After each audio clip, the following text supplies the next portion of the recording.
Virginia Mearns, thanks so much for joining us today. You were recently appointed Canada's Arctic Ambassador. Can you tell us about that position and what it means to you? Thank you very much. This position is something that was reinstated and a commitment that came about through the release of the Arctic Foreign Policy, which was released in December of 2024. And so this is definitely an incredibly humbling moment for me to be asked to take on this role. This is a critical moment in time for Northern Arctic communities in Canada, with the attention, the global attention on the Arctic in general. But also it is an important gesture, I think, on the part of the Government of Canada to strengthen relationships domestically with Northern Arctic communities.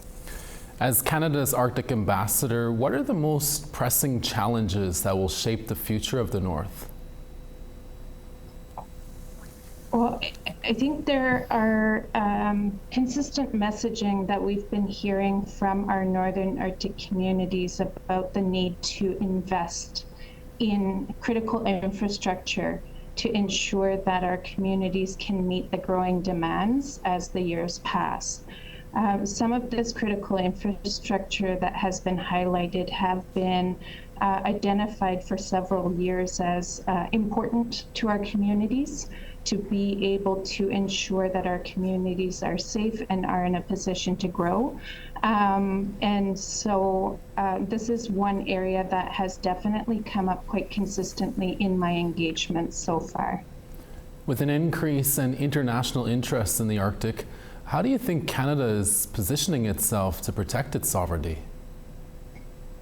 Well, this is something that Canada has been discussing and talking publicly about in terms of investing in the North. When it comes to national defense measures, there have been major investments noted that are slated for the Canadian North and the Arctic.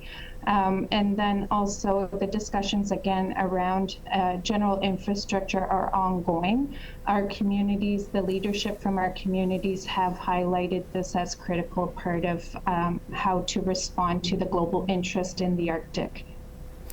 And Virginia, what conversations are you having about climate change in the North? What are you hearing from residents, and what is the federal government's message on that? Yeah. Climate change is most definitely a high priority. This is something that has come about in my conversations with community members, with Northern Arctic leadership, and the impact that is being felt and that is ongoing. These concerns include permafrost thaw, that impact on infrastructure, the community dynamics. Coastal erosion is another area that has come about as well. And of course, wildland fires. We're seeing, unfortunately, this increase in wildland fires that is having a great impact on our northern communities. And so the ways in which Canada is responding to this is, I think, through several measures, whether it is with engagements with specific federal departments in our northern communities, or through the work of the Arctic Council, where we've had leadership from Canadian Indigenous peoples doing research on the impact of wildfires.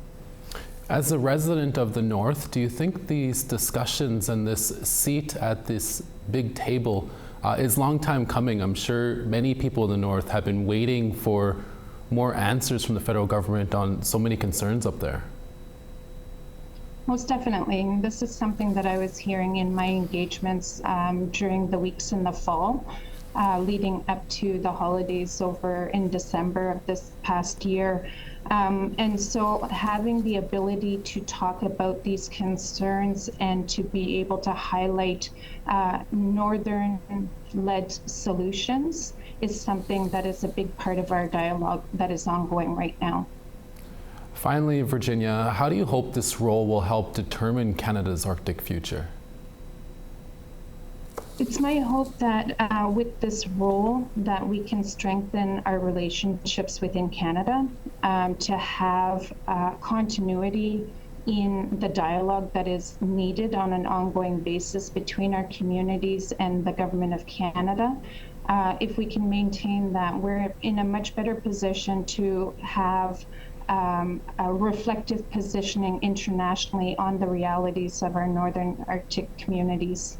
And lastly, Virginia, with the issues in Greenland and US President Donald Trump making threats towards that country, are people there in your home community worried about Trump's threats and that, you know, his spotlight might turn towards you guys?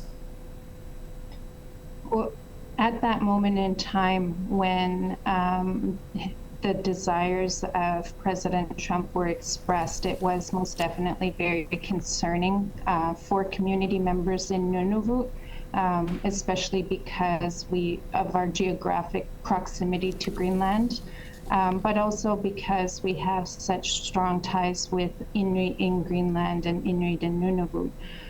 This created most definitely a level of anxiety that we hadn't experienced before.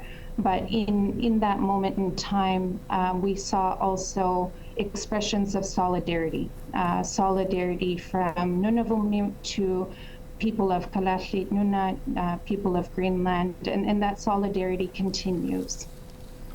Virginia Mearns is Canada's Senior Arctic Ambassador. Virginia, thank you for your time.